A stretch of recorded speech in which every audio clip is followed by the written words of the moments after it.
Hello students, I am Neeraj Jani and I am welcoming you all at Shivam Classes and Physics Zone. Today we are here to discuss about basic concepts regarding to physics and that will cover in standard 11 chapter number 1, that is physical world. So name of the chapter number 1, that is physical world. अब हमारे पास यहाँ पे सबसे पहला तो word आता है world, और वर्ल्ड के अंदर humans are the most intelligent animals as we can से.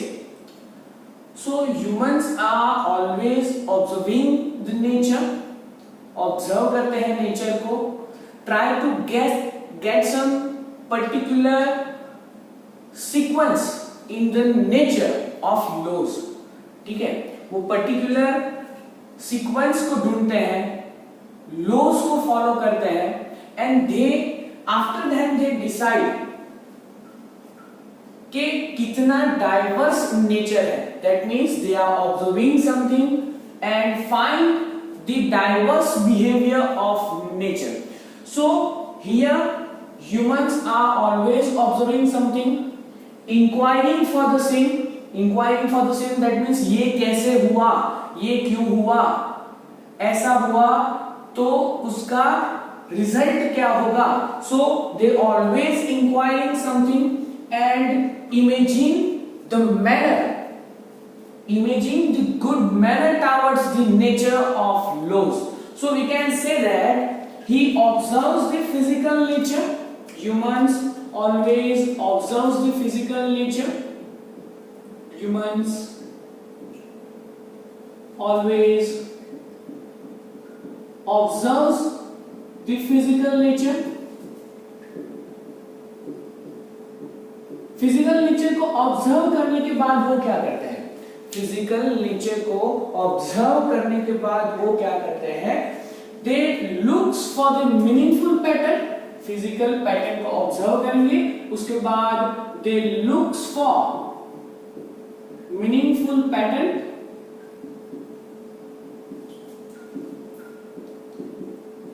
Towards laws of nature. Meaningful pattern को वो ढूंढेंगे, लॉज ऑफ नेचर को वो ढूंढेंगे, और उसके बाद they will try to interact with those laws and they will try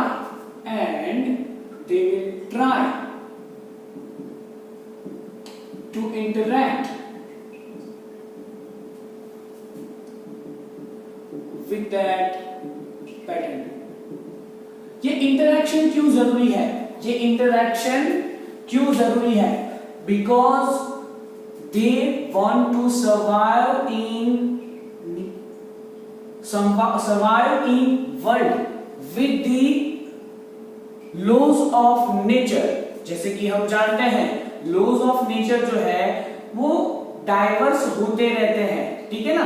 तो उसी के लिए उनको सरवाइव करने के लिए they have to identify the laws of nature.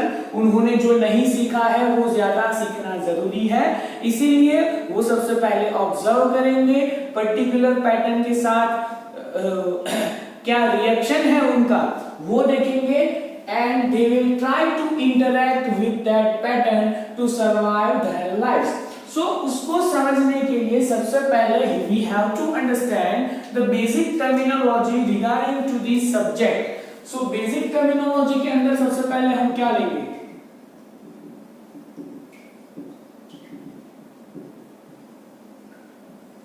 सबसे पहले हम लेंगे साइंस. सबसे पहले वर्ड कौन सा रहेगा? साइंस. हम साइंस वर्ड जो है that basically come from the Latin word scientia. Scientia का मतलब जो होता है दैट इज टू नो. साइंटिया का मतलब जो होता है वो क्या होता है? To know. इसका संस्कृत वर्ड जो है वो क्या है? विज्ञान. जिसको हम क्या बोलते हैं, विज्ञान बोलते हैं। Similar meaning with that to know. और इसी का अरेबियन वर्ड जो है दैट इज इल्म, और इल्म का मतलब भी होता है to know. So these are the words regarding to the science. Science जो है वो लैटिन वर्ड से आया हुआ है, ठीक है, साइंटिया वर्ड से आया हुआ है। अगर हम इसकी बात करें तो इन 16th century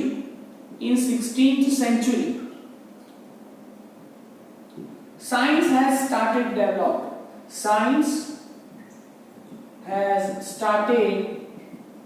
developing। 16वीं सदी के अंदर उसने डेवलप करना शुरू किया। 16वीं सदी के अंदर उसने डेवलप करना शुरू किया।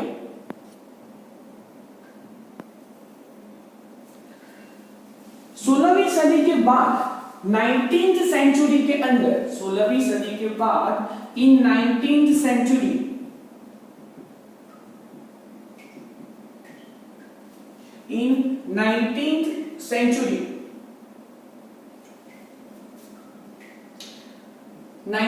सेंचुरी के अंदर यूरोप के अंदर इंडस्ट्रियल इवोल्यूशन हुआ।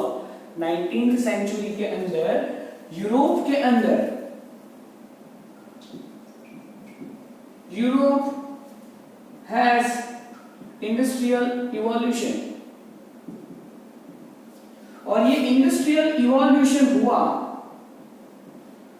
After then that science has started developing more, और 20th सेंचुरी के अंदर, 20वीं सदी के अंदर, इन 20th सेंचुरी हम जानते हैं science has developed so much, science has developed so much.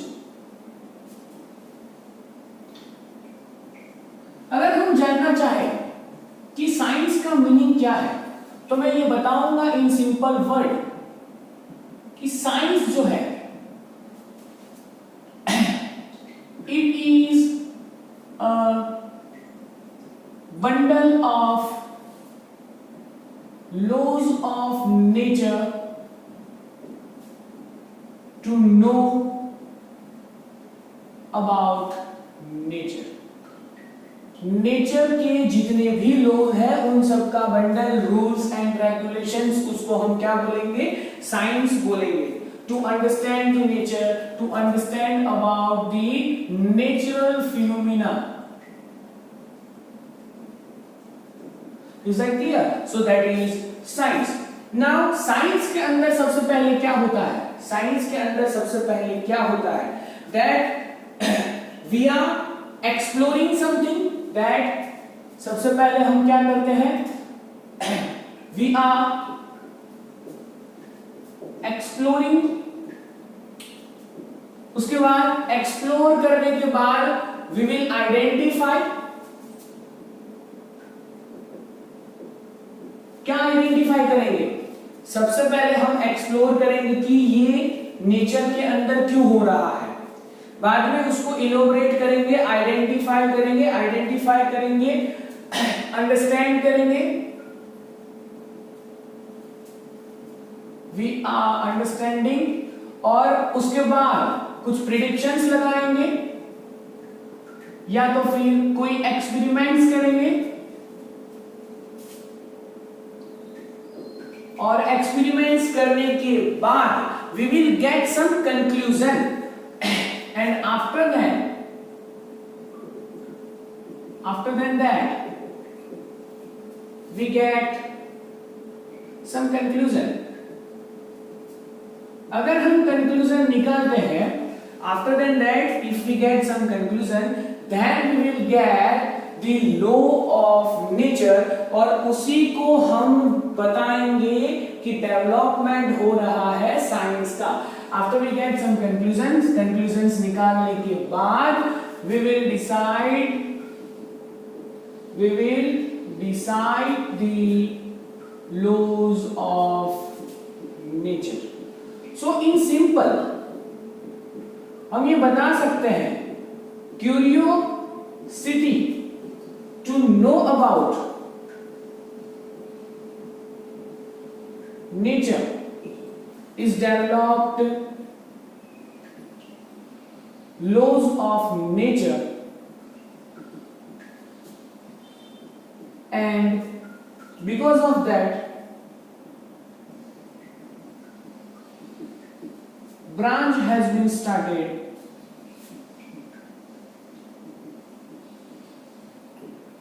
is known as science. यानी कि अगर क्यूरियोसिटी नहीं होती तो साइंस की कोई भी ब्रांच शुरू नहीं होती। नाउ सेकंड टर्मिनोलॉजी के अंदर मैं लूंगा एक छोटा सा word that is technology. That is technology. What does it mean by the technology? So हमने यहां पे लिखा कि they will try to interact, मतलब कि humans are try to interact with something, some patterns। तो ये पैटर्न्स के साथ डेवलप, पैटर्न्स के साथ इंटरेक्ट करे या तो फिर इससे लॉज से वो कोई मेथोडोलॉजी क्रिएट करे या तो फिर कोई इंस्ट्रूमेंट क्रिएट कर से जिससे ह्यूमंस की लाइफ जो है धीरे धीरे इजी बनती जाए। तो यहां पे कोई इंस्ट्रूमेंट्स जनरेट करेंगे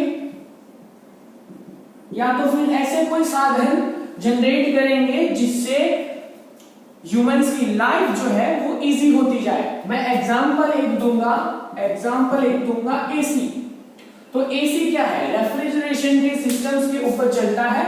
एसी जो है वो रेफ्रिजरेशन के सिस्टम्स के ऊपर चलता है। उसके बेसिक लॉज लगते हैं, laws of the temperatures and the thermodynamics with the efficiency. तो लेकिन एसी जो है वो ह्यूमन लाइफ को क्या बना रहा है? इजी बना रहा है। So we can say that AC is a technology while the thermodynamics, जहां पे टेम्परेचर की बात की जाती है, जहां पे लॉज लगते हैं, रेफ्रिजरेशन की एफिशिएंसी का इक्वेशंस आता है, वो सारी चीज जो है वो साइंस के अंदर डील की जाएगी। लेकिन उनकी एप्लीकेशन से एक डिवाइस बनाया गया जिसको हम क्या बोलते हैं? एसी बोलते हैं। सो ऐसे बहुत सारे एग्जांपल है। तो टेक्नोलॉजी का मतलब मैं ये निकालूंगा a practical application of science and due to which human life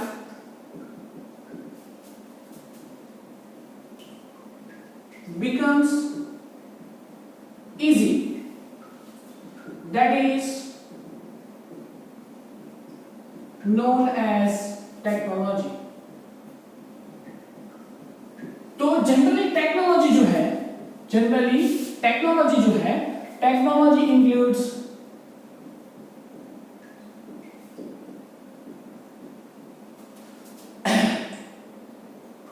instruments and things which are developed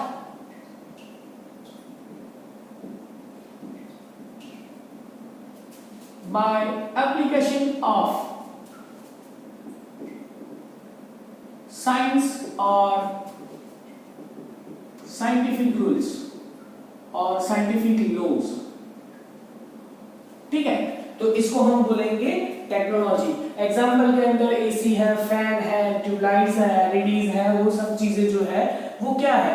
those are the applications of science और उनको इंस्ट्रूमेंट्स के अंदर कन्वर्ट किया गया या फिर डिवाइसेस के अंदर कन्वर्ट किया गया जिसको हम टेक्नोलॉजी का नाम देते हैं। Now next terminology that is scientific methods. Scientific method जो होती है that is systematic approach. Actually वो क्या है? सिस्टमैटिक अप्रोच है towards the observation of science. This is systematic approach towards the science where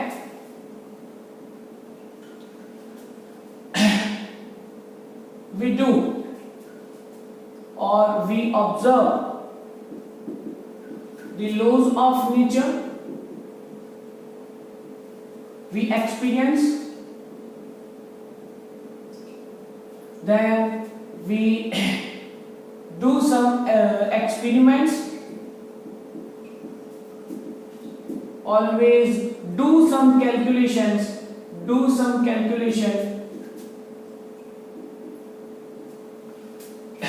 using mathematical operation,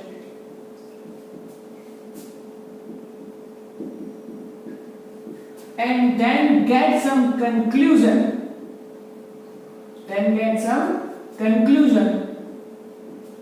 So these all things are considered in systematic approach. And then get some conclusion. ये सब systematic approach हो गए. तो this is known as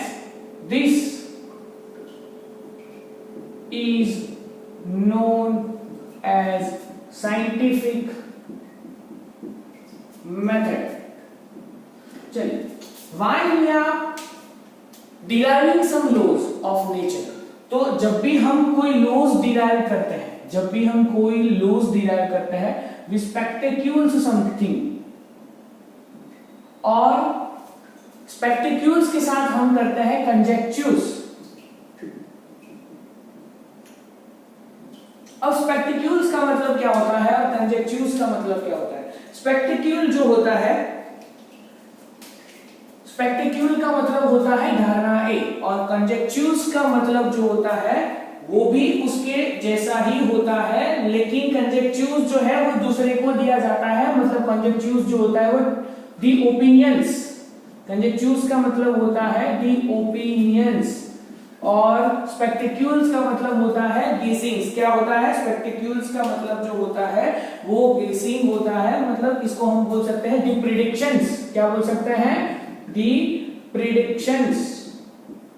अगर हम कोई laws को derive करना चाहते हैं तो हमको सबसे पहले कोई प्रिडिक्शन तो करना ही पड़ेगा आफ्टर दी ऑब्जर्वेशन. ठीक है, हम किसी का ऑब्जर्व किया हुआ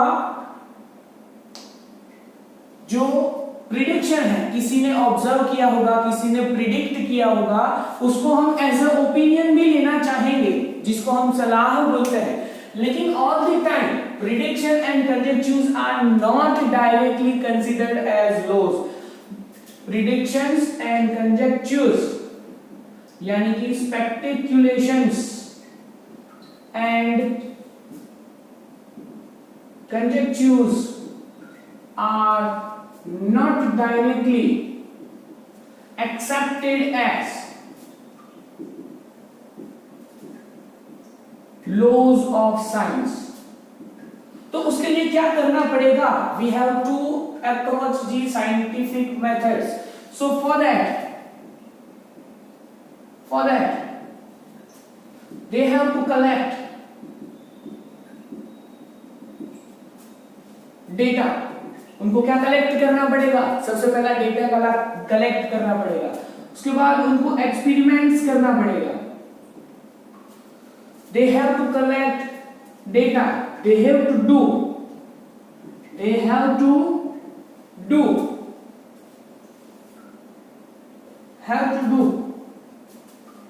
experiments, get some conclusion निकालना पड़ेगा. ये conclusions को have to check those conclusions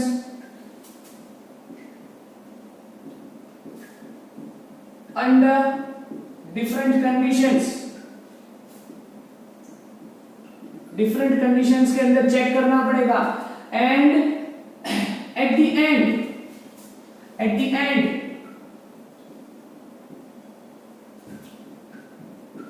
after checking those with conditions, laws are made. क्या बनाए जाते हैं? Laws are made of science.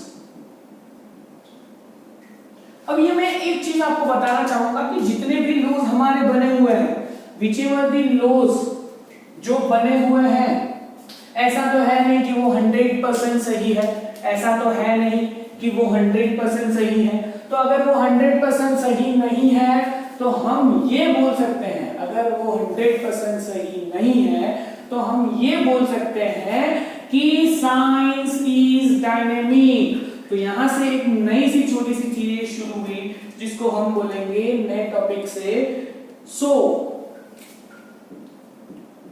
Science is dynamic. Science क्या है? डायनेमिक है। डायनेमिक का मतलब ये रहेगा कि वो डे बाय डे चेंज होता रहता है। I would like to give some examples, मैं आपको यहाँ पे सम एग्जांपल्स देना चाहूंगा। सबसे पहले तो हमारे पास हम जानते हैं कि सबसे पहले एक लो जनरेट होता है या तो फिर कोई एक मॉडल जनरेट होता है। जैसे कि मैं यहाँ पे आपको बोलना चाहूंगा कि Newtonian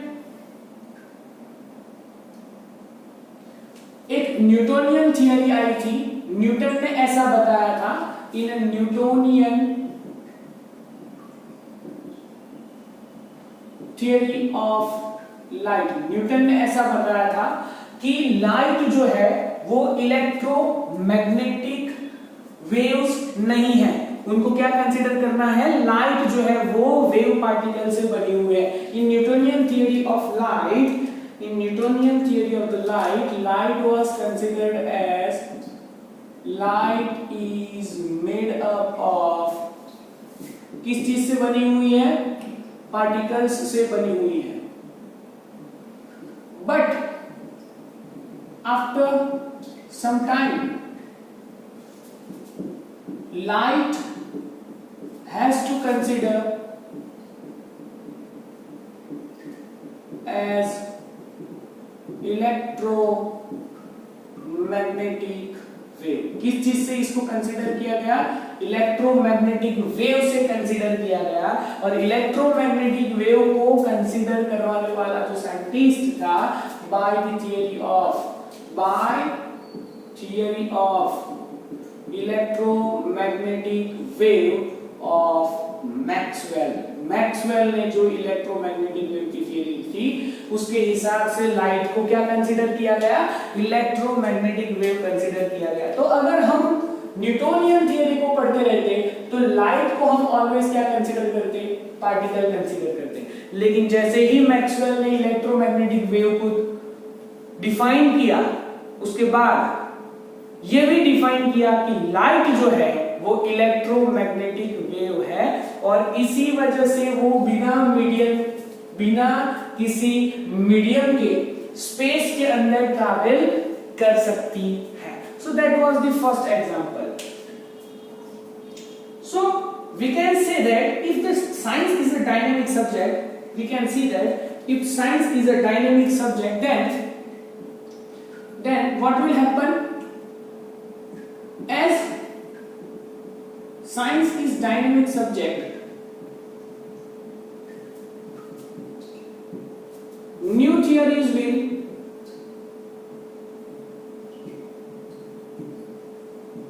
replace older one, or new theories will additive theories of previous one, or we can say that new theories will help to explain the older one with some new features। कोई नए features को add करके पुराने वाली theory की limitations को समझाया जाता है। So we can say that science के लॉज जो है, साइंस के लॉज जो है वो ऑलवेज क्या होते रहेंगे? चेंज होते रहेंगे। As the laws of science always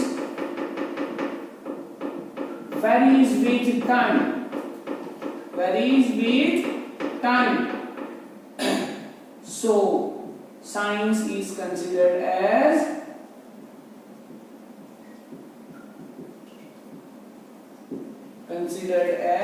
क्या कंसिडर किया जाता है? डायनेमिक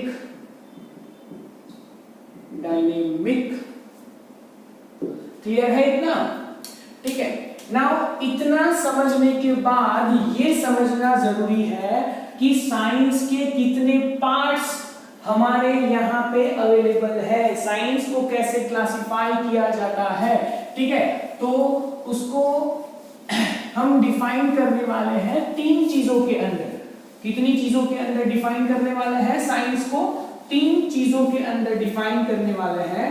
तो पर्टिकुलरली साइंस, आप सब जानते हैं अगर आप साइंस के स्टूडेंट हैं तो आप कौन सी तीन चीजों को पढ़ने वाले हैं साइंस में? तो हम साइंस के अंदर पढ़ने वाले हैं 3 चीजों को। सबसे पहले होती है केमिस्ट्री, उसके बाद होता है फिजिक्स और third one that is biology. Biology के अंदर भी बहुत सारे पार्ट्स हैं, फिजिक्स के अंदर भी बहुत सारे पार्ट्स हैं एंड केमिस्ट्री के अंदर भी बहुत सारे पार्ट्स हैं। लेकिन मैं आपको यहाँ पे सिर्फ फिजिक्स सिखाने के लिए आया हूं, so that is why we will start with the physics. Physics क्या होता है? जैसे हमने यहाँ पे साइंस की डेफिनेशन दी थी, क्या दी थी? Laws of nature. क्या था? Laws of nature. सो वैसे ही फिजिक्स जो है वो वर्ड ही आया है, फिजिक्स वर्ड ही आया है नेचर से, यानी कि this is a Greek word.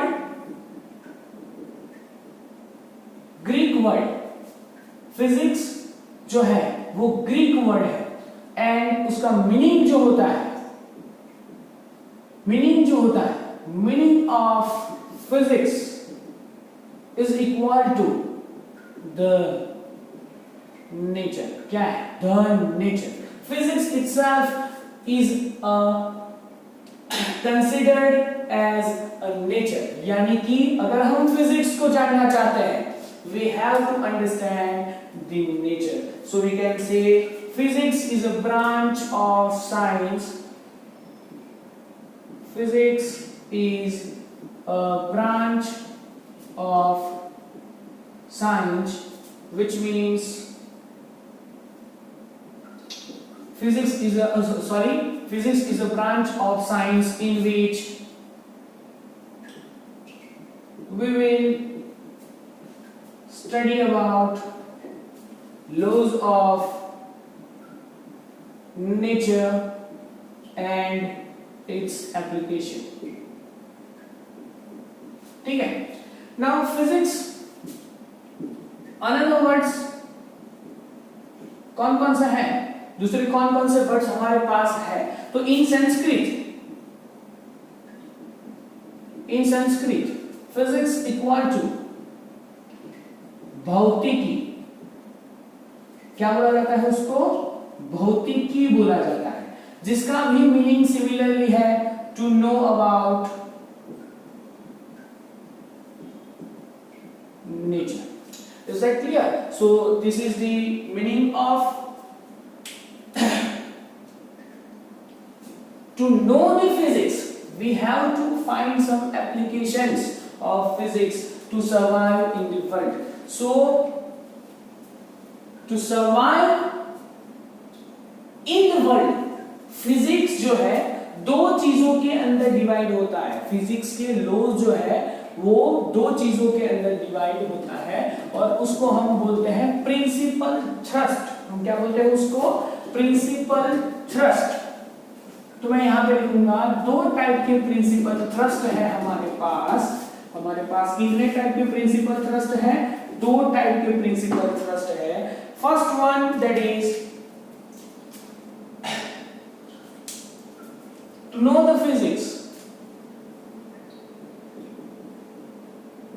The physics and its application.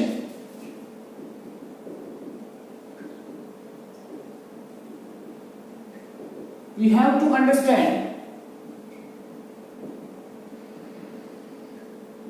how they works, how they work together, वो कैसे साथ में काम करते हैं. So physics will divided, we can say the physics has two principal thrust. So we can say physics has two principal thrust by which it will arrange itself. वो खुद को अरेंज करता है, ठीक है, और आगे बढ़ता है. फिजिक्स के लॉज को आइडेंटिफाई करने के लिए we have to learn about two principle thrust, and those two principle thrust are, first one unification, and second one that is reductionism. क्या है? First one that is unification and second one that is reductionism. Now as we know the different phenomena, unification का मतलब क्या होगा? अगर हम यहां से स्टार्ट करते हैं फर्स्ट थियरी यूनिफिकेशन. यूनिफिकेशन का मतलब क्या होता है? हमारे फिजिक्स के अंदर बहुत सारे लॉज हैं, फिजिक्स के अंदर बहुत सारे लॉज हैं, उसमें से कोई एक लॉ दूसरे लॉ के साथ इंटर रिलेटेड है, कोई एक लॉ दूसरे लॉ के साथ इंटर रिलेटेड है, या तो फिर एक ही लॉ के आइडेंटिफिकेशन के बाद बहुत सारी चीजों को एक्सप्लेन किया जा सकता है, बहुत सारी चीजों को एक्सप्लेन किया जा सकता है, ठीक है. तो ये दोनों चीज ही है यूनिफिकेशन एंड रिडक्शनिज्म. अगर मैं एक लॉ की मदद से दूसरे लॉ को इलैबोरेट कर रहा हूं, एक सिद्धांत को मैं दूसरे सिद्धांत के साथ इलैबोरेट कर रहा हूं, उसको इंटर रिलेट कर रहा हूं, और उसी से मैं दूसरी चीजों को एक्सप्लेन भी कर रहा हूं, इसका मतलब कि पहला, दूसरा, तीसरा, चौथा जितने भी रूल वहां पे एक दूसरे के साथ रिलेट करते होंगे, वो अलग अलग ब्रांचेस को डिफाइन नहीं करेंगे, सिर्फ एक ही में सिमट कर रह जाएंगे, ठीक है. So that is reductionism of law, यानी कि बहुत सारे लॉज को मैंने एक ही जगह पे डिफाइन करके रख दिया, जिसमें पहला लॉ दूसरे लॉ के साथ, दूसरा लॉ तीसरे लॉ के साथ रिलेट करता है. अगर laws are relating with each other तो उसको रिडक्शनिज्म कहा जाएगा. While in the case of unification के अंदर हम ये बताएंगे कि हमारे पास कोई एक लॉ आइडेंटिफाई हुआ तो वो लॉ सिर्फ एक ही चीज को एक्सप्लेन नहीं करेगा, दूसरी काफी चीजों को एक्सप्लेन कर सकता है, ठीक है. तो if identified law is able to explain so many other phenomena, कोई एक लॉ किसी एक चीज के लिए आइडेंटिफाई किया गया था, एक्सप्लेन किया गया था, लेकिन एज टाइम पासिस, टाइम जैसे जैसे जा रहा है, वी विल आइडेंटिफाई कि ये लॉ तो दूसरी जगह पे भी यूज हो रहा है, वही लॉ तीसरी जगह पे भी यूज हो रहा है. So we can say that while identified laws are useful to explain any other phenomenons at that time, we can say that law is used to understand so many things as unification. ठीक है, एक ही चीज को unify identified करके एक ही law से बहुत सारी चीजों को समझ लिया जा सकता है। So here I will give the example. First example, Newton has identified what? Newton has identified the gravitational law. Newton's gravitational law. अब ये न्यूटन्स ग्रेविटेशनल लॉ जो है सबसे पहले तो क्या डिफाइन करता था? Gravity on earth. सबसे पहले ग्रेविटी ऑन अर्थ डिफाइन करता था। उसके बाद ही पता चला कि दूसरे प्लैनेट्स के अंदर भी क्या है? ग्रेविटी है। ठीक है, दूसरे स्टार्स के अंदर भी ग्रेविटी है और यूनिवर्स के कोई भी दो ऑब्जेक्ट है वो दोनों एक दूसरे के सामने रहते हुए, एक डिस्टेंस पे रहते हुए क्या करते हैं? एक दूसरे को ऑलवेज अट्रैक्ट करते हैं। मतलब कि ग्रेविटेशनल फोर्स की वजह से पता चला कि यूनिवर्स का हर कोई ऑब्जेक्ट जो है वो एक दूसरे से अट्रैक्ट करता है। तो यानी कि यूनिवर्सल ग्रेविटेशनल फोर्स और अट्रैक्शन जो है वो डिफाइन हुआ। अगर यही चीज को डिफाइन किया जाए तो उसी की वजह से पता चला कि that earth is revolving around sun. इसी की वजह से क्या पता चला? Earth is revolving around sun. और उसी से पता चला कि moon is also revolving around earth. यानी कि इसी से हमको पता चलता है मोशन ऑफ टेरेस्ट्रियल ऑब्जेक्ट्स। ठीक है, इसकी जरूरत रहेगी। तो first one that is Newton's law of gravitation, जो हमारा एग्जांपल था यूनिफिकेशन के लिए। नाउ सेकंड एग्जांपल यहां पे मैं देना चाहूंगा ऑफ द मैक्सवेल थ्योरी। किस चीज के बारे में देना चाहूंगा? मैक्सवेल की थ्योरी के बारे में देना चाहूंगा। या तो फिर मैं दूसरा एग्जांपल देना चाहूंगा अल्बर्ट आइंस्टाइन का मास कन्वर्जन इन एनर्जी। इस चीज का देना चाहूंगा मैं। पहला एग्जांपल मैंने दिया न्यूटन्स ग्रेविटेशन लॉ का। न्यूटन्स ग्रेविटेशन लॉ जो है वो बहुत सारी जगहों पे यूज होता है। मैं एग्जांपल नंबर 2 देना चाहूंगा मैक्सवेल्स इलेक्ट्रोमैग्नेटिक वेव थियरी। चलो, यहां पे इलेक्ट्रोमैग्नेटिक वेव थियरी के बारे में मैंने एक चीज बताई कि इलेक्ट्रोमैग्नेटिक वेव जो है ना, उससे पता चला कि light is made up of electromagnetic wave. किस चीज से बनी हुई है? इलेक्ट्रोमैग्नेटिक वेव से बनी हुई है। तो इसी से पता चला कि लाइट का पार्टिकल नेचर भी होता है और लाइट इलेक्ट्रोमैग्नेटिक वेव है। तो due to that there is relation between electromagnetic wave theory and optics जो है that is branch of physics, जहां पे लाइट और उसके नेचर के बारे में पढ़ा जाता है। ऑप्टिक्स जो है that is branch of physics where we study about nature of light के नेचर के बारे में हम जहां पे पढ़ते हैं। ठीक है, so there is relation between electromagnetic wave and optics जो है वो कहां से पता चला? इलेक्ट्रोमैग्नेटिक वेव थियरी से।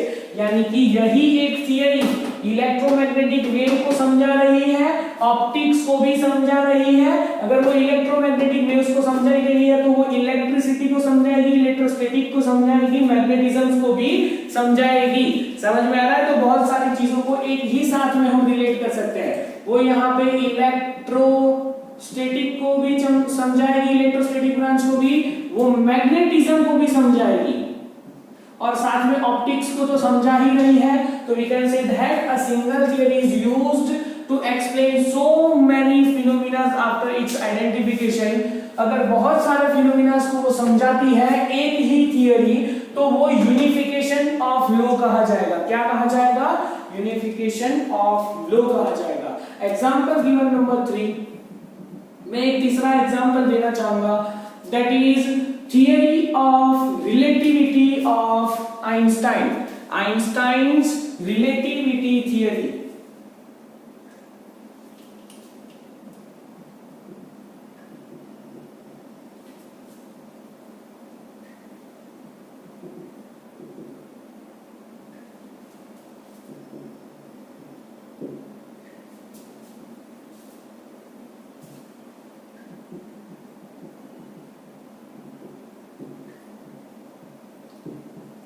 मैं क्या बताना चाहूंगा?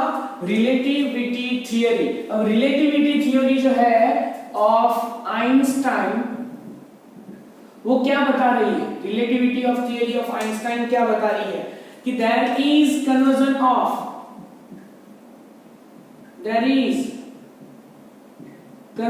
ऑफ मास इनटू एनर्जी, और वो रिलेशन भी दे रही है। रिलेटिविटी थियरी जो है it shows the relation between time and space.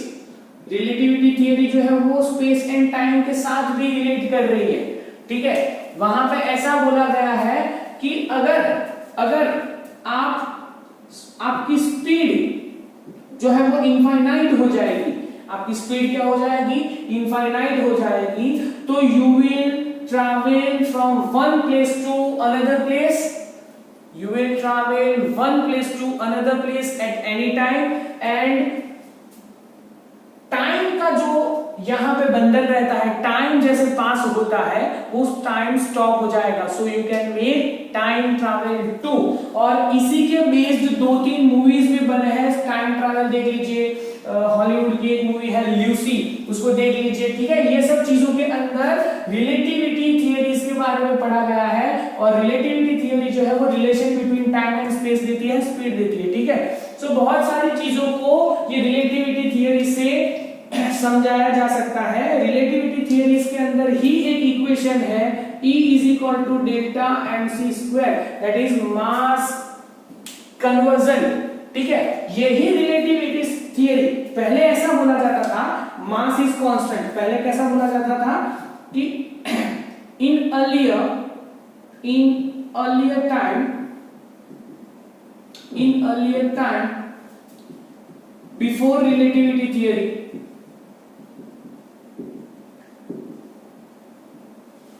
mass was considered as conserved, but after relativity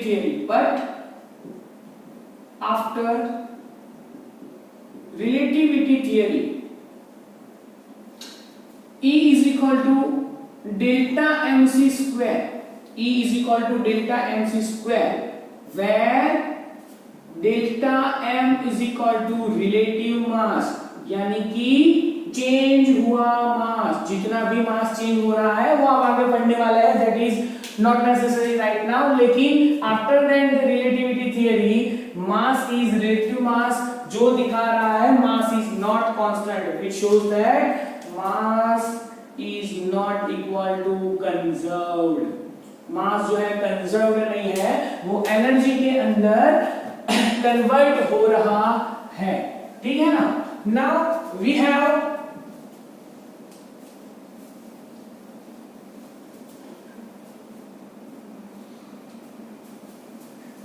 next topic, that is reductionism. हमारे पास दूसरा टॉपिक कौन सा है? रिडक्शनिज्म। बुक के अंदर आप देख सकते हैं, अगर आपके पास बुक है तो आप देख सकते हैं कि बुक के अंदर इतना क्लियरिफाइड करके नहीं दिया गया है। ठीक है, सो आई विल इंसिस्ट कि जो मैंने यहाँ पे लिखा है ना, वही आप फॉलो करें, तो that will be better to you. सभी चीजों को मैंने यहाँ पे कंसीडर कर लिया है। बहुत सारी चीजें जो बुक के अंदर नहीं भी है उनको भी मैंने यहाँ पे समझा दिया है। Now second one that is reductionism.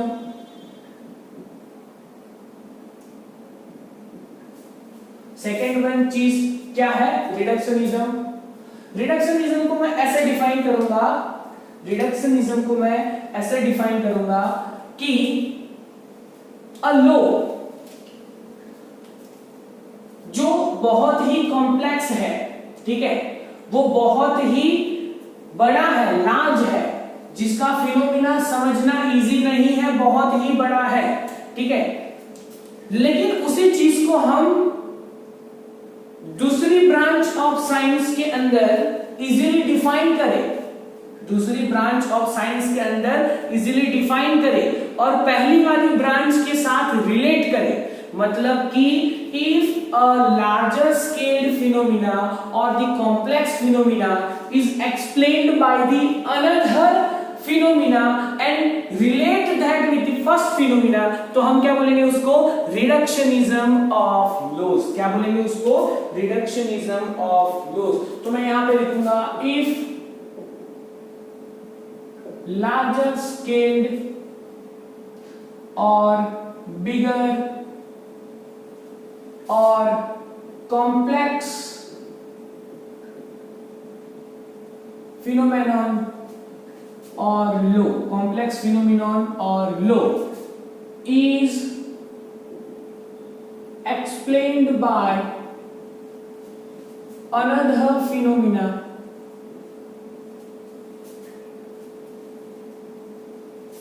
or law without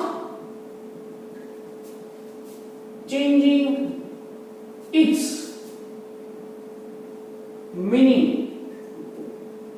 then this process is known as reductionism of laws। क्या बोला जाएगा उसको? रिडक्शनिज्म ऑफ लॉज बोला जाएगा। चलिए फिर से एक बार मैं बताना चाहूंगा व्हाट इज रिडक्शनिज्म।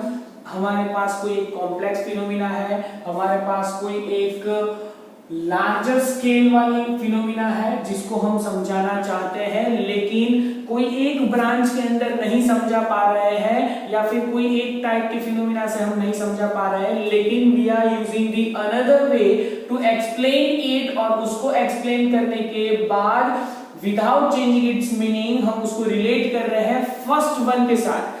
पहले वाले को समझाने के लिए दूसरे लॉ का यूज कर रहे हैं, दूसरे मेथड का यूज कर रहे हैं without changing the meaning of the first one, और सेकंड को डिफाइन करके, सेकंड से डिफाइन करके फर्स्ट वाले के साथ रिलेट कर रहे हैं। So we can say that reductionism of law, उसको हम क्या बोलेंगे? Reductionism of law. मैं यहाँ पे एक सिंपल एग्जांपल देना चाहूंगा ऑफ थर्मोडायनेमिक्स, ठीक है। मैं यहाँ पे एक सिंपल एग्जांपल किस चीज के बारे में लेना चाहूंगा? थर्मोडायनेमिक्स के बारे में लेना चाहूंगा कि थर्मोडायनेमिक्स के अंदर क्या है, ठीक है। थर्मोडायनेमिक्स के अंदर क्या है? In thermodynamics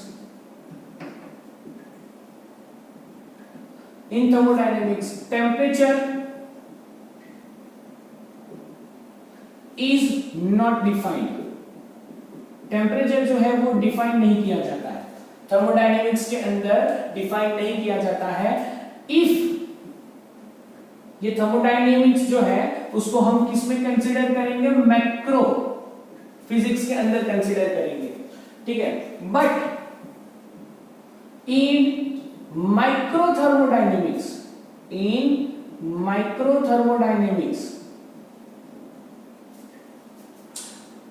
temperature is defined as average kinetic energy of atoms or molecules।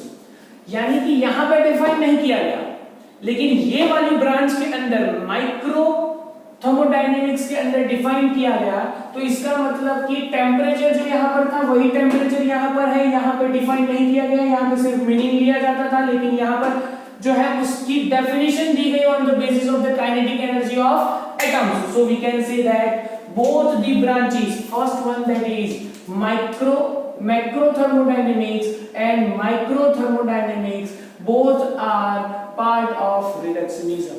So by the calculation हम ये देखना चाहेंगे कि लार्जर स्केल वाली जितनी भी है, लार्जर स्केल वाली जितनी भी फिनोमिना है, लार्जर स्केल वाली जितनी भी फिनोमिना है या तो फिर कॉम्प्लेक्स फिनोमिना है, वो इजीली अगर समझाई नहीं जा रही है तो उसको छोटे स्केल के अंदर कन्वर्ट कीजिए और देखिए कि उसको समझाया जा सकता है या नहीं समझाया जा सकता है. अगर लार्जर स्केल में नहीं समझाया जा सकता वो स्मॉलर स्केल में समझाया जाएगा, लेकिन जो स्मॉलर स्केल में नहीं समझाया जा सकता वो लार्जर स्केल के अंदर समझाया जाएगा. सो that is why reductionism has two parts. Reductionism has two parts. So हम यहाँ पे लिखेंगे reductionism allows first branch of physics to relate with second branch of physics. यानी कि रिडक्शनिज्म जो है वो अलाउ करता है दो ब्रांच को रिलेट करने के लिए, and that is why due to the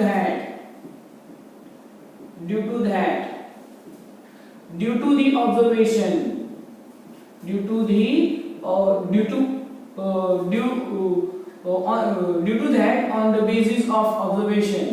on the basis of observation,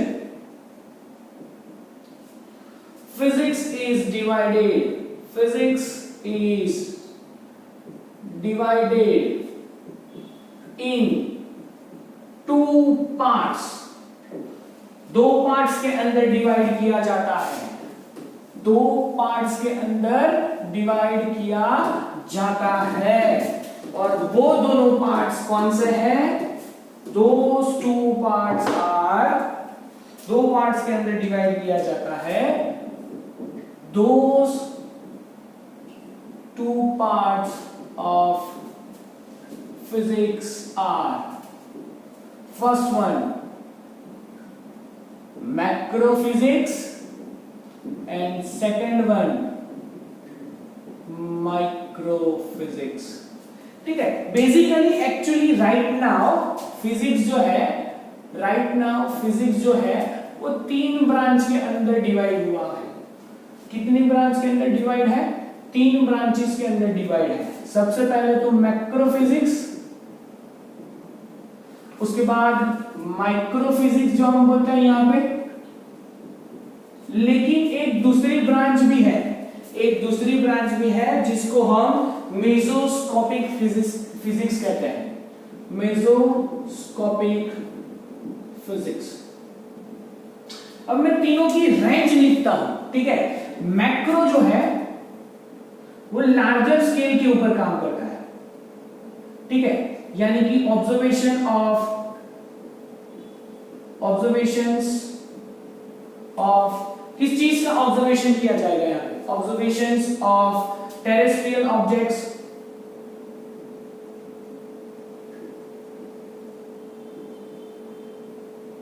space के ऑब्जेक्ट्स जो बोले जाते हैं. ठीक है. इन लेबोरेटरी, या फिर ऐसे बोल सकते हैं observation bye naked eye, observation bye naked eyes. ठीक है. उसके बाद बोला जाएगा ये जो लार्जर स्केल के ऑब्जर्वेशंस हैं वो सभी यहाँ पे आ गए लार्जर स्केल. ठीक है. और we can say that greater than size greater then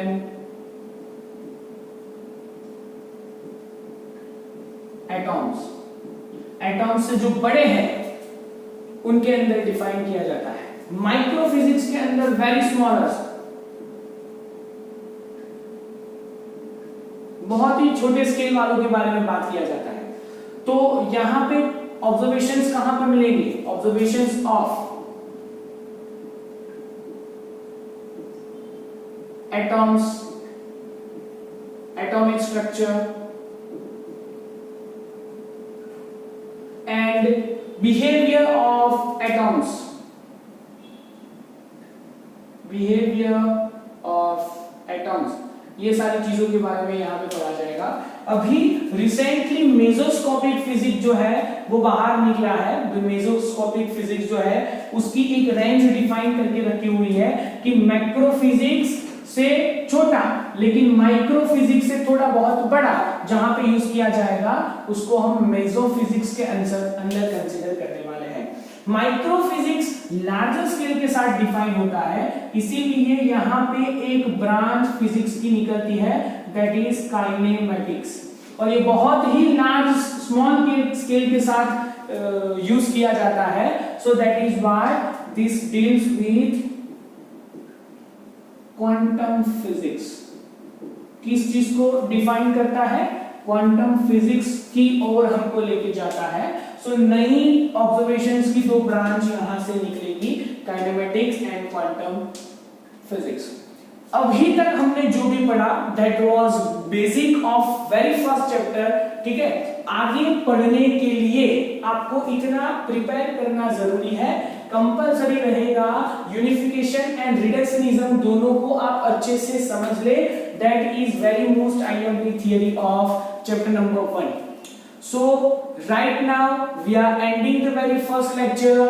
Meet soon, revise करते रहिए और आपको अगला लेक्चर भी जल्दी से जल्दी प्रोवाइड किया जाएगा अकॉर्डिंग टू द शेड्यूल्स। हमारे फिजिक्स के लेक्चर्स अल्टरनेट डे पे रहेंगे और मैथ्स के लेक्चर्स भी अल्टरनेट डे पे रहेंगे। तो अगर हम आज फिजिक्स का लेक्चर सेंड कर रहे हैं तो आपको मैथ्स का लेक्चर कल मिलेगा और उसके बाद परसों फिर से आपको मिलेगा फिजिक्स का लेक्चर। सो रिवाइज इट और ज्वाइन कीजिए Shivam classes and physics zone को। आपको ऐसा ही कंटेंट हर बार मिलता रहेगा, राइटिंग मटेरियल भी मिलेगा, आपको पढ़ने के लिए मटेरियल भी यहाँ पे मिलेगा और प्रैक्टिस मटेरियल्स भी यहाँ से प्रोवाइड किया जाएगा। Thank you, bye bye.